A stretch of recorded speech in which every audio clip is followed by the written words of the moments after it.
Hadir semua. Hadir semua. Untuk sebelum kita memulai pembelajaran, kita menyanyikan dulu lagu nasional. Semua siswa diharapkan berdiri.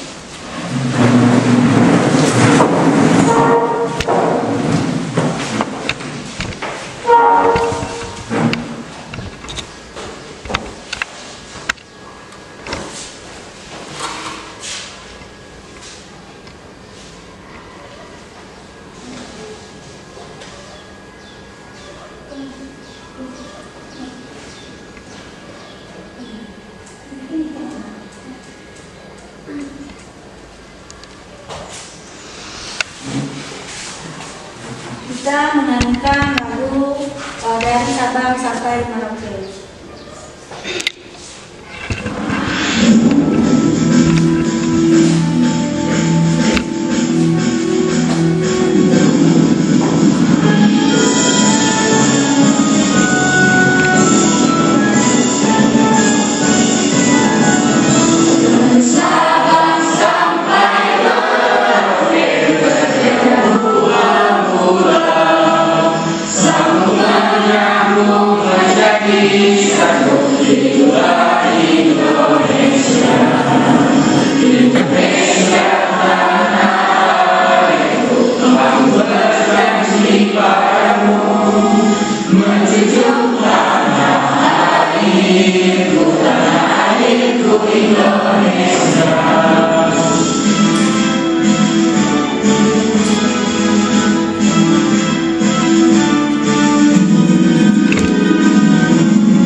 Dipersilahkan duduk kembali. Baiklah anak-anak ibu, sebelum kita masuk ke materi pada hari ini, alangkah baiknya kita berdoa menurut agama dan kepercayaan kita masing-masing. Berdoa dimulai.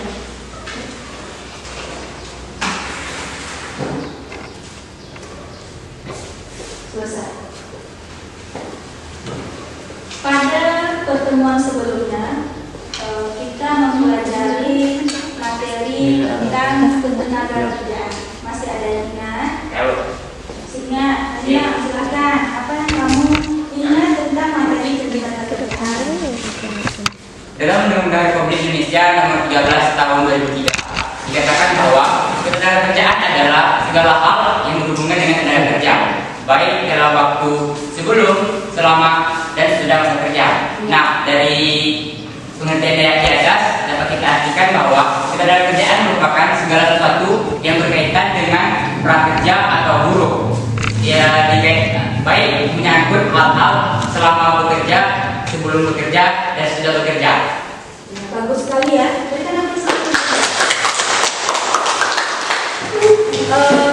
Itu adalah pengertian dari ketenaga kerjaan. Sementara tenaga kerja itu ada berapa jenis kira-kira? Ada yang ingat tidak? Ada berapa? Dua. Ada tiga? Dua. Nah, siapa ingat yang dua itu yang mana? Bilang lagi, silakan.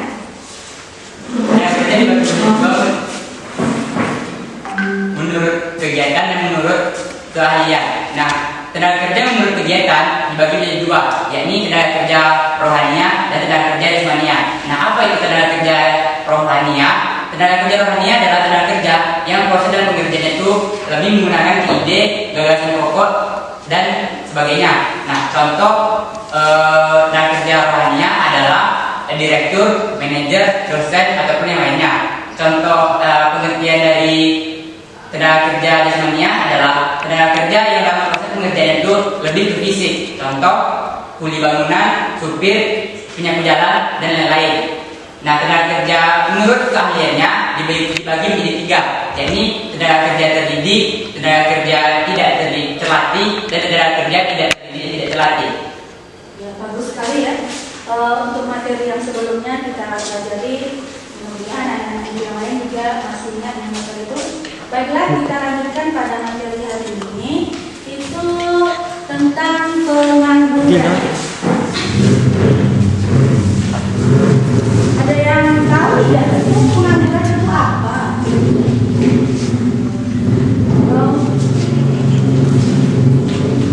Pengangguran.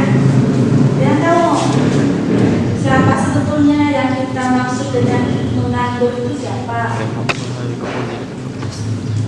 Yang tahu tidak?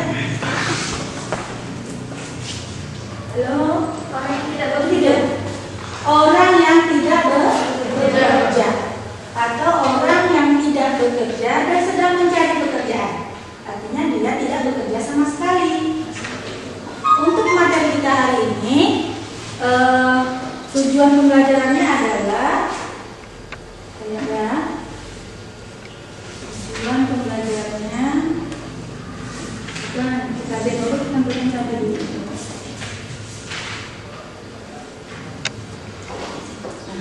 KD 3.3 menganalisis permasalahan ketenagakerjaan dalam pembangunan ekonomi. IPK-nya ini yang pertama kita masuk kepada menjelaskan definisi pengangguran. Berikut mengidentifikasi jenis-jenis pengangguran. Selanjutnya menjelaskan cara mengatasi pengangguran. Yang berikutnya lagi menganalisis masalah ketenagakerjaan di Indonesia. Agar anak-anak ini paham apa itu pengangguran, kita simak video masalah tentang ketenagakerjaan, yaitu pengangguran yang diakibatkan oleh COVID. Sebelum terjadi COVID, pengangguran itu sudah tinggi juga apabila ditambah lagi pada saat terjadi COVID, angka atau tingkat pengangguran menjadi lebih tinggi lagi.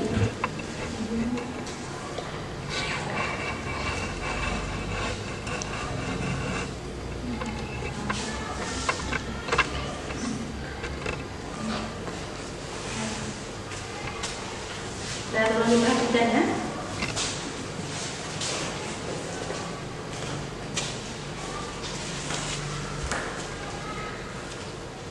Kita akan belajar mengenai ketenagakerjaan dalam pembangunan ekonomi. Pembahasan kita pada kali ini adalah mengenai pandemi COVID-19 yang berdampak buruk pada perekonomian Indonesia sehingga meningkatkan angka pengangguran. Ada perencanaan pembangunan nasional menyampaikan bahwa tingkat pengangguran terbuka pada tahun 2020 mencapai 8,1% hingga 9,5%. Angka pengangguran diperkirakan naik 4 hingga 5,5 juta orang. Pada tahun 2021, tingkat pengangguran terbuka diperkirakan mencapai kisaran 7,7% hingga 9,1%.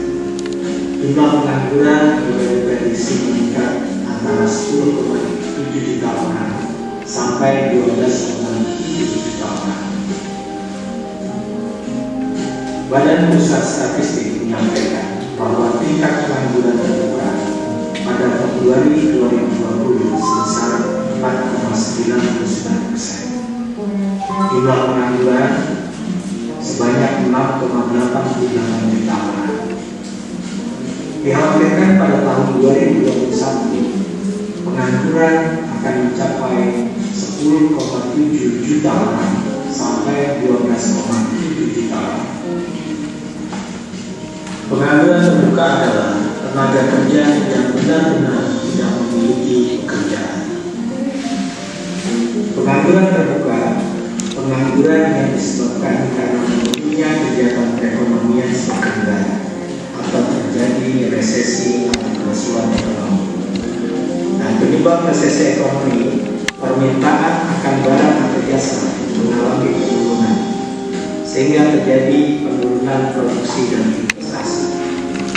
Cara mengatasi resesi ekonomi adalah dengan meningkatkan daya beli masyarakat dan mengadakan upaya ini. Dampak pengangguran dari segi sosial, yang pertama rendah diri, yang kedua meningkatnya kejahatan, yang ketiga tingginya biaya sosial, yang keempat terjadinya keretakan dalam rumah tangga. Beberapa istilah dalam ketenagakerjaan diantaranya adalah yang pertama ketenagakerjaan, yaitu segala hal yang berhubungan dengan tenaga kerja. Yang kedua tenaga kerja, yaitu setiap orang yang mampu melakukan pekerjaan guna menghasilkan barang atau jasa untuk memenuhi kebutuhan sendiri maupun masyarakat.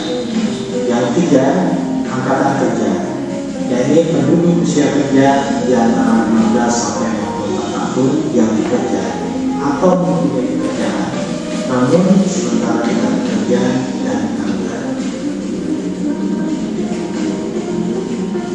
Masalah dalam ketenaga kerjaan, pertama banyaknya pengangguran, kedua rendahnya pendidikan, ketiga rendahnya keterampilan, keempat minimnya kesejahteraan, kelima tidak meratanya. Semoga bermanfaat dan terima kasih.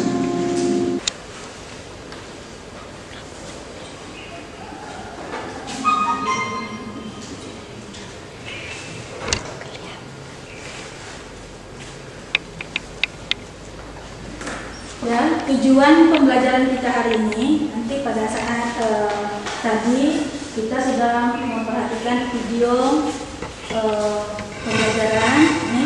Tujuan pembelajaran hari ini itu melalui pendekatan saintifik dengan menggunakan model pembelajaran problem based learning atau PBL. Ini maka diharapkan nanti peserta didik dapat menjelaskan definisi pengangguran dengan baik. Yang kedua, peserta didik dapat mengidentifikasi jenis-jenis pengangguran dengan tepat. Yang ketiga, peserta didik dapat menjelaskan cara mengatasi pengangguran dengan baik. Yang keempat, peserta didik dapat menganalisis masalah ketenagakerjaan di Indonesia dengan baik. Untuk yang keterampilannya, peserta didik dapat terampil membuat laporan dan mempresentasikan hasil analisis permasalahan ketenagakerjaan di Indonesia.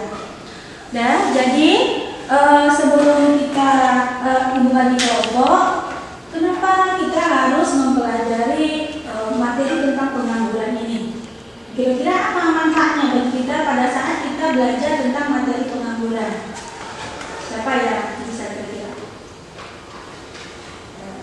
Tujuannya apa? Sebetulnya kita mempelajari pengangguran agar kita tidak menjadi orang yang menganggur. Karena tingkat pengangguran di Indonesia tinggi, itu kan masalah. Tingginya tingkat pengangguran di Indonesia, sehingga kita belajar bagaimana kita secara individu tidak menjadi orang yang menganggur. Seperti itu. Mungkin nanti pada hasil diskusi kelompok kita akan tahu jenis-jenis pengangguran itu seperti apa, banyaknya ada berapa, berdasarkan apa perbedaannya. Berikut kita juga tahu dampak dari pengangguran itu baik untuk kita secara individu ataupun nanti kepada negara. Berikut upaya apa yang kita bisa lakukan, baik secara kita pribadi ataupun nanti dalam ruang lingkup yang lebih luas untuk kepada pemerintah atau pihak swasta. Ya, dari tujuan pembelajaran tadi, maka Ibu akan membagi kamu dalam 3 kelompok. Kelompok pertama, ini kita bagi-bagi ya. Kita bagi 3 kelompok berikut dengan permasalahan tiap-tiap kelompok.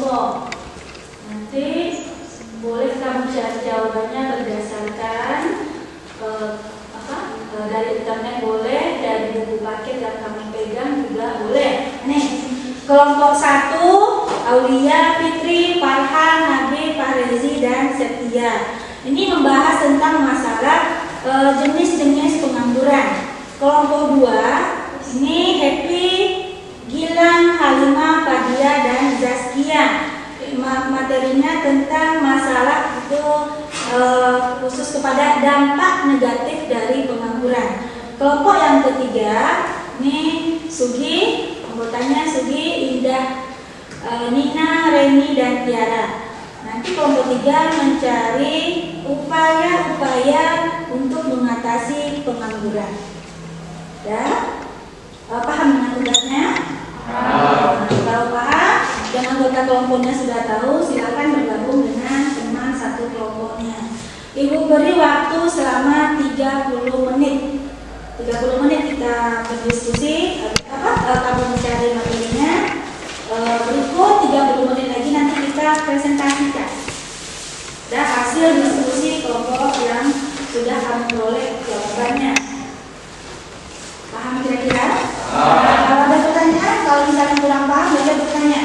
Kalau paham, berarti kita lanjut langsung kelompok diskusi. Dan silakan kalau kita bertanya.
Iya, kita aja.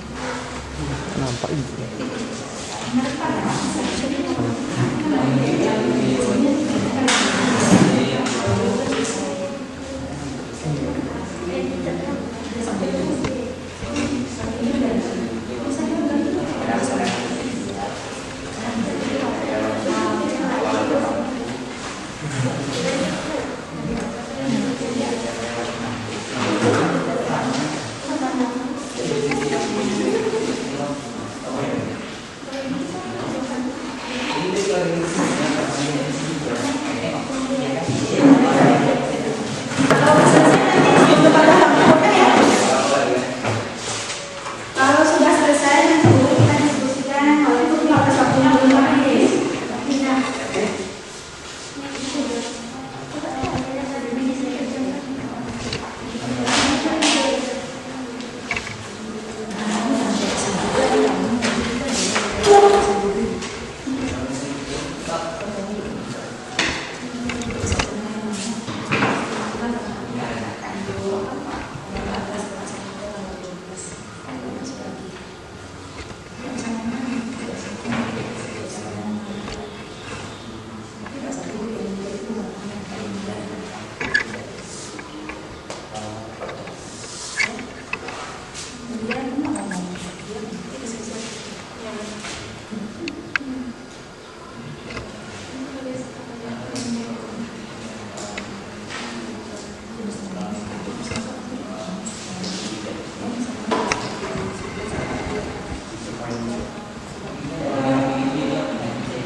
Ketemunya antara orang pemberi kerja dengan orang yang mencari pekerjaan. Mas Edia, ini benar.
Ada lagi yang di sini yang tidak.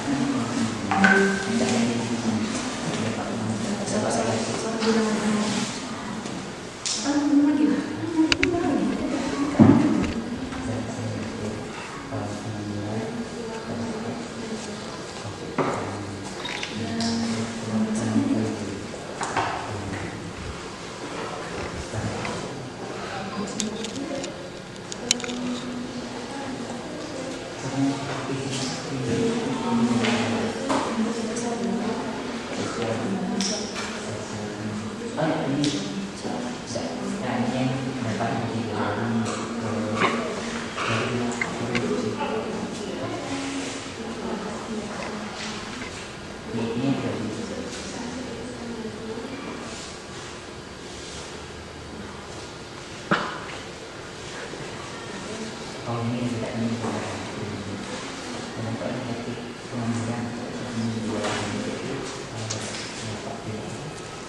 Kalau tadi yang di video tadi apa?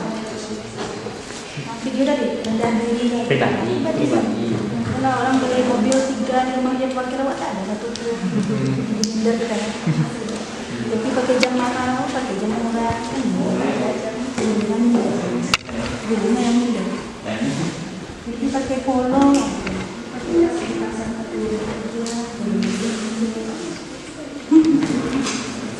ini dari video aja ada. Kalau dari apa menyimak, nah dari video tadi juga ada sebagian. Nah, kalau satu tadi yang di video juga ada itu tentang laporan terbuka ya, terbuka, terselubung.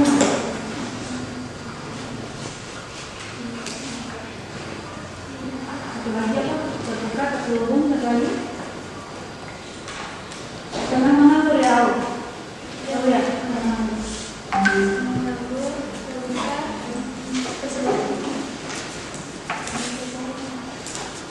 Sudah ada yang selesai?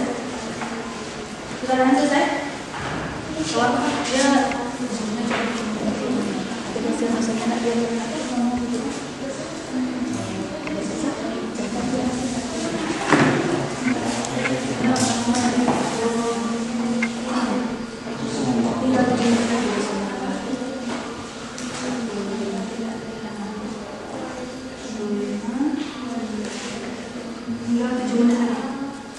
Di sini ngomong saja, sudah selesai.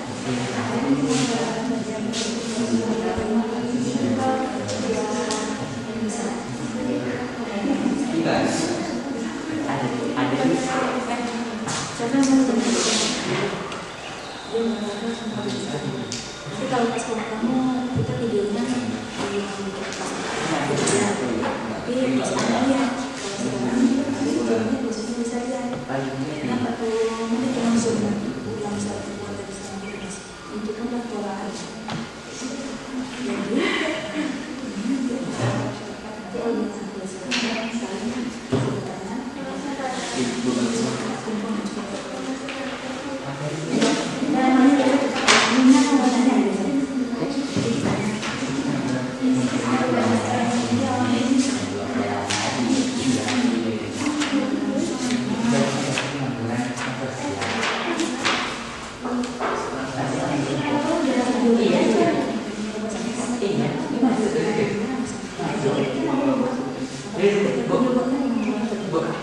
kalau dapat nggak ketemu secara sosial itu yang munculnya kami itu masuk kan Bu?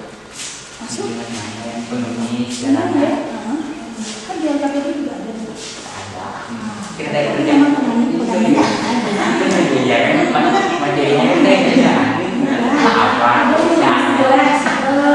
munculnya pedagang itu mengambil lalu lintas ke iyo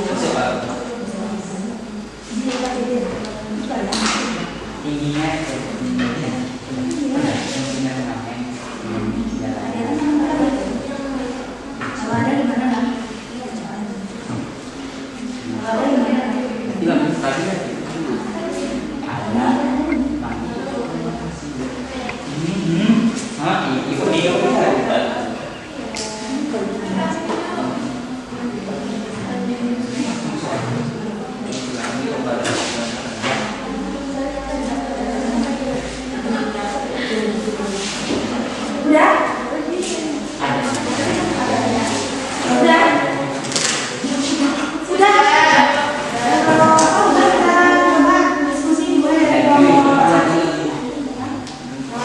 Gimana Ibu?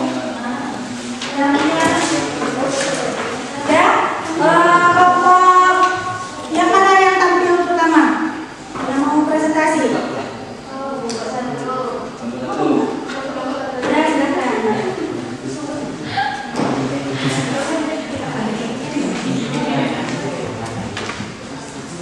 Ya, silakan. Kelompok 2, kelompok 3.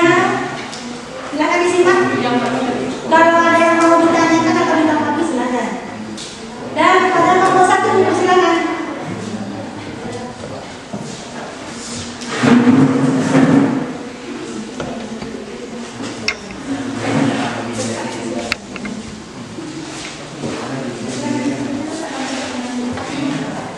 Assalamualaikum warahmatullahi wabarakatuh. Waalaikumsalam warahmatullahi wabarakatuh.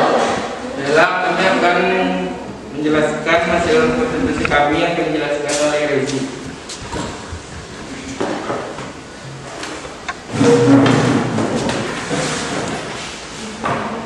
Jenis-jenis pengangguran. Yang pertama, pengangguran konduktur atau siklis. Pengangguran siklis adalah pengangguran yang berkaitan dengan turunnya kegiatan perekonomian suatu negara.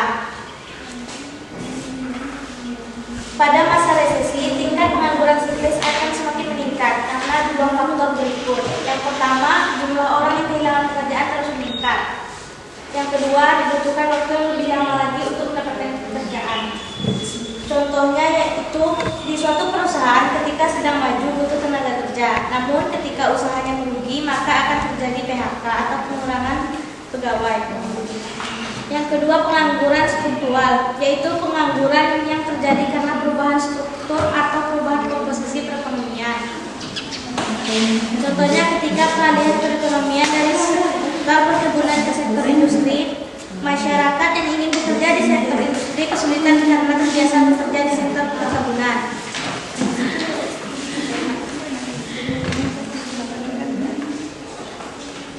Yang lain ada yang mau menanggapi dari hasil nomor 1? Dan kayaknya mengantuk ini semua ya. Dan supaya tidak jenuh, tidak bosan, dan semangat, nanti kita langsung fokus. Masih ada yang mau fokus? Masih. Siapa yang bikin kunci? Tepuk fokus.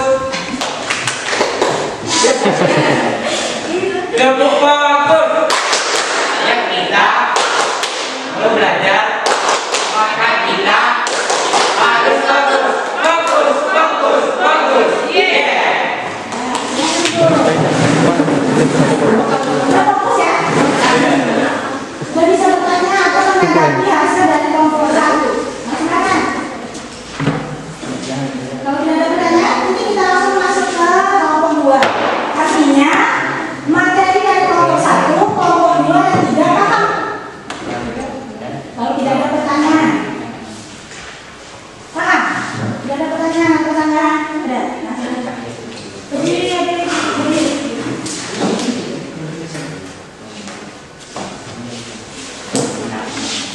Jadi ada dari kelompok 3 yang susun buku. Kelompok 2. Kelompok 2 ingin bertanya tentang pengangguran musiman, apa jenis pengangguran yang bagi keempat pengangguran musiman. Contoh dari pengangguran musiman apakah apa contoh dari pengangguran musiman? Nah, gini, biar dibilang perjelas kembali. Kalau kami akan menyanggah sedikit dari yang disebutkan tadi ada jenis pengangguran yang kurang, salah satunya pengangguran musiman. Jadi kelompok kami ingin meminta penjelasan tentang pengangguran musiman dan berikan salah satu contohnya. Terima kasih. Oh, pada saat presentasi kelompok 1 lupa membacakan salah satu jenis pengangguran itu pengangguran musiman. Oh, seperti itu. Ya, silakan untuk kelompok 1 silakan tanggapi. Kenapa sampai terlupa gimana ceritanya? Atau memang tidak fokus tadi gimana ya? Oh, iya.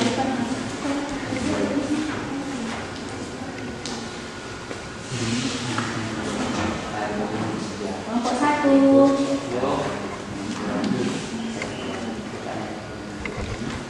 Contohnya,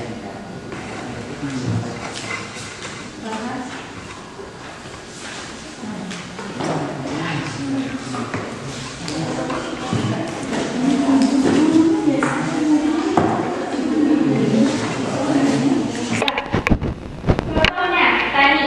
Banyak yang menganggur pada musim kemarau karena tidak ada air untuk mengolah sawah dan akan mengolah kembali sawah pada musim hujan. Yang kedua contohnya adalah di bangunan. Banyak yang menganggur pada musim hujan. Banyak proyek yang tertunda ketika musim hujan dan akan dikerjakan kembali pada musim kemarau.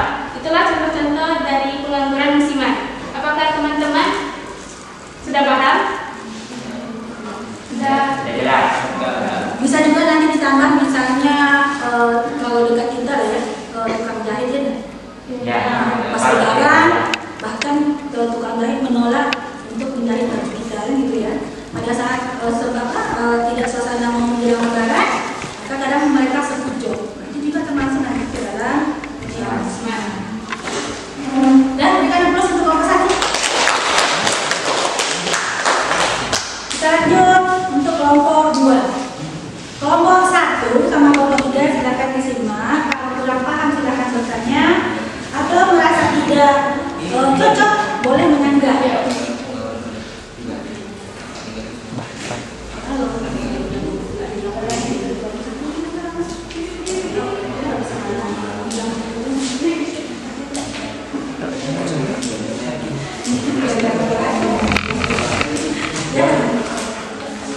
Sudah nunggu ini ya. Sarapan. Silakan kelompok 2.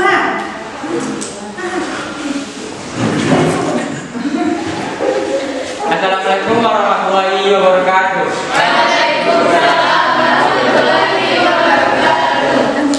Baiklah, kami dari kelompok 2 ingin membahas atau menyampaikan materi kami mengenai tentang dampak negatif dari pengangguran.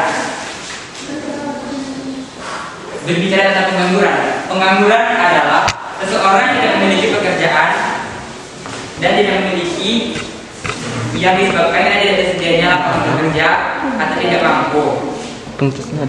Orang yang sedang mencari pekerjaan dikarenakan tidak tersedianya lapangan pekerjaan, kurangnya pendidikan dan kurangnya kreativitas. Nah, dampak negatif dampak negatif lainnya akan disampaikan kepada Edi dipersilakan. Ya, saya ingin melanjutkan penjelasan dari Gilang tentang dampak negatif dari pengangguran. Jenis dampak negatif pengangguran adalah ada bagian pertama jenis dampak negatif pengangguran bagian pribadi, yaitu adalah meningkatnya tingkat kemiskinan, meningkatnya biaya sosial, menurunnya tingkat keterampilan, sulit memenuhi kebutuhan hidup dan beban psikologis. Dampak negatif pada bagian sosial, meningkatnya tindak kejahatan atau kriminal, munculnya pengamanan pengemis, adanya pedagang kaki lima yang menghambat lalu lintas, tingginya jumlah anak-anak yang putus sekolah. Dampak negatif pengangguran pada bagian negara, menurunkan pendapatan per kapita dan pertumbuhan ekonomi, menurunkan aktivitas perekonomian, menyebabkan menurunnya penerimaan negara. Sekian dari penjelasan kami. Apabila ada teman-teman yang ingin bertanya, silakan.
Seperti yang dibilang tadi, dampak negatif pengangguran bagi individu yang pertama, meningkatnya tingkat kemiskinan, meningkatnya biaya sosial, menurunnya tingkat keterampilan hidup, sulitnya memenuhi kebutuhan hidup, beban psikologis, hancurnya rumah tangga.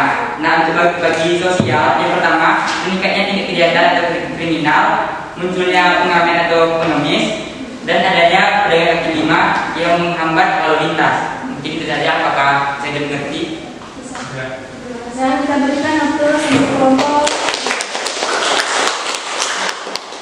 Kita lanjut untuk kelompok 3. Upaya untuk mengatasi pengangguran.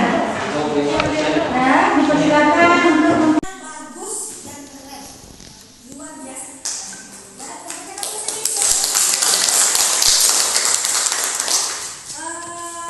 Sebelum kita menutup kegiatan pembelajaran kita ini, siapa kira-kira yang mampu atau dapat menyimpulkan materi yang kita pelajari pada hari ini, atau macam garis besar materi-materi yang sudah kita pelajari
6 orang.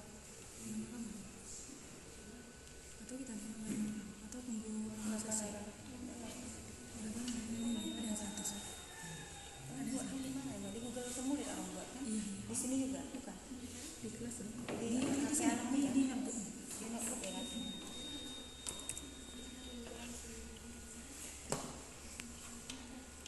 Wah, jangan Pak mau bawain nak.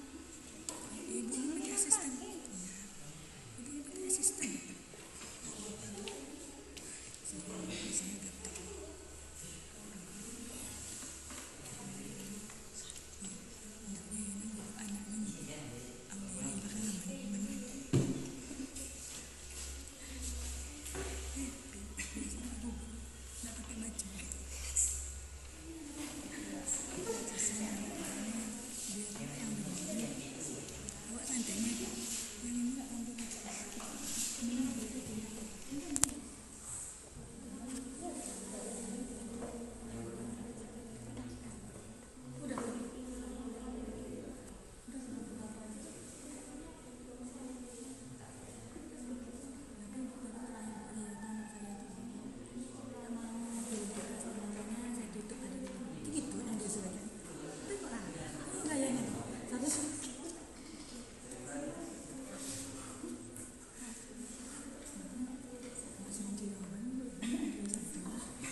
Setia udah 13 orang. Setia santai nih. Ini Nina.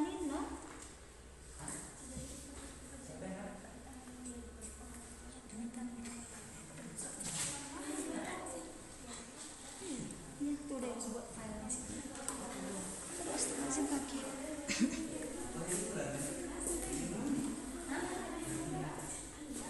Dah, hasil nilainya udah langsung keluar ya? Iya. Sini Pak. Gila. Enggak jelas kayak itu enggak nampak. Zaskia Desnita 80.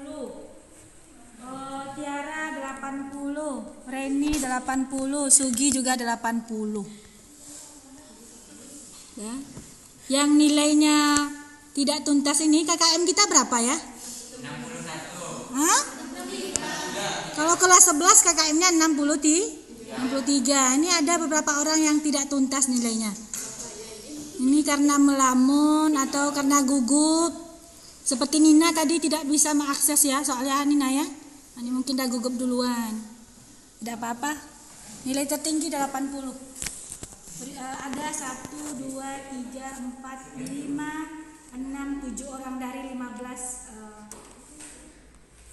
siswa. Berikan aplaus untuk kawan-kawan yang dapat diapresiasi.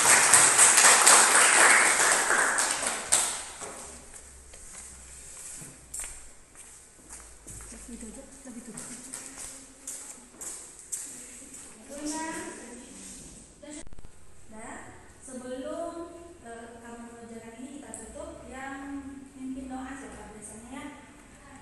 Tahan, silakan. Kita tutup.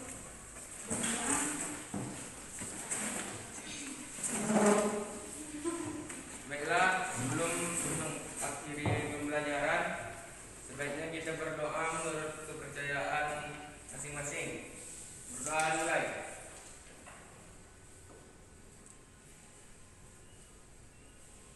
Berdoa selesai.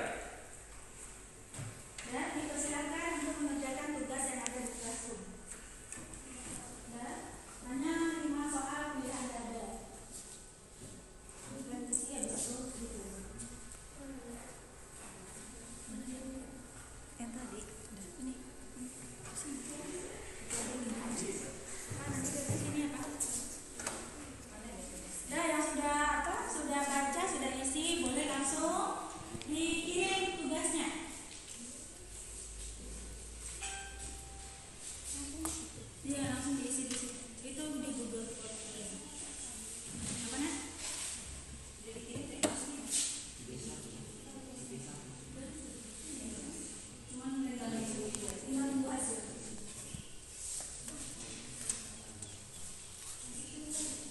Ya.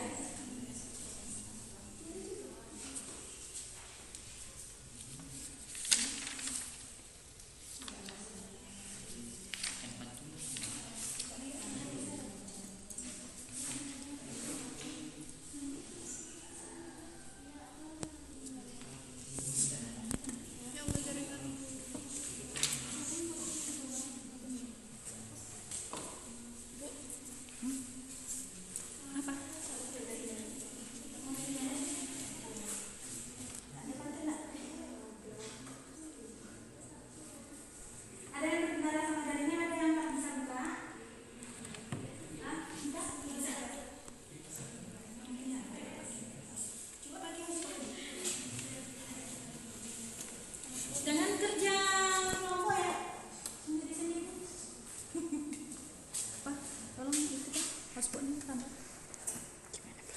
di atas. Nggak bisa deh kan? Cepat-cepat kirim lah. Kita lihat berapa hasilnya, berapa pengembalian kita ini serta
sebelum rekaman pelajaran ini kita tutup, yang mimpin doa siapa biasanya ya? Tahan, silakan. Kita tutup.